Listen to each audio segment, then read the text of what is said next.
एक व्यक्ति बहुत परेशान था।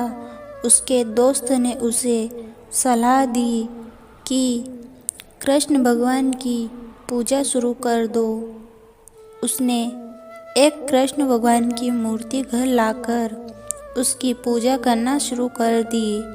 कई साल बीत गए लेकिन कोई लाभ नहीं हुआ। एक दूसरे मित्र ने कहा कि तू काली माँ की पूजा कर, जरूर तुम्हारे दुख दूर होंगे। अगले ही दिन वो एक काली माँ की मूर्ति घर ले आया। कृष्ण भगवान की मूर्ति मंदिर के ऊपर बने एक टांड पर रख दी और काली माँ की मूर्ति मंदिर में रखकर पूजा शुरू कर दी। कई दिन बाद उसके दिमाग में ख्याल आया कि जो अगरबत्ती धूप बत्ती काली जी के जलाता हूँ उसे तो श्री कृष्ण जी भी सूंघते होंगे।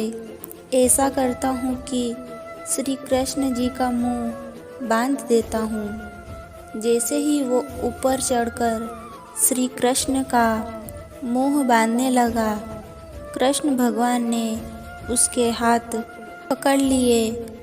वो हैरान रह गया और भगवान से पूछा, इतने वर्षों से पूजा कर रहा था तब नहीं आए, आज कैसे प्रकट हो गए? भगवान श्री कृष्ण ने समझाते हुए कहा, आज तक तू एक मूर्ति समझकर मेरी पूजा करता था, किंतु आज तुम्हें एहसास हुआ कि कृष्ण सांस ले रहा है। आ गया। भगवान सिर्फ एक मूर्ति नहीं है, एक भावना है। जिस इंसान के विचार अच्छे होते हैं वह इंसान कभी बुरा नहीं होता और उनकी सफलता भी निश्चित होती है। इसीलिए अगर सफलता हासिल करनी है तो आपके विचार का शुद्ध होना बहुत आवश्यक है। उसी दरवाजे से चला जाता है जिस दरवाजे से शक अंदर आता है। भगवान आपको आशीर्वाद देने के साथ साथ चुनौतियाँ देकर परखता भी है। कई बार आपकी एक चुप्पी कई रिश्तों को बचा देती है। पतंग हवा के विपरीत ऊंचाइयों को छूते हैं के साथ नहीं। हमारी जिंदगी में दुख इसलिए आते हैं ताकि हम सच का महत्व समझ पाए।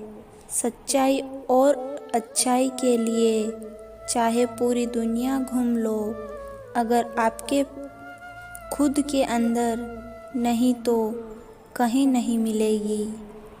आप हारे हुए तभी माने जाते हो जब आप गिरते हो, गिर कर उठते नहीं। नायाब चीज़ें हमेशा उन जगहों पर छिपी होती हैं जिनके बारे में लोग कभी सोचते भी नहीं। असंभव को संभव बनाने के लिए लक्ष्य को साधना नहीं, पहला कदम है।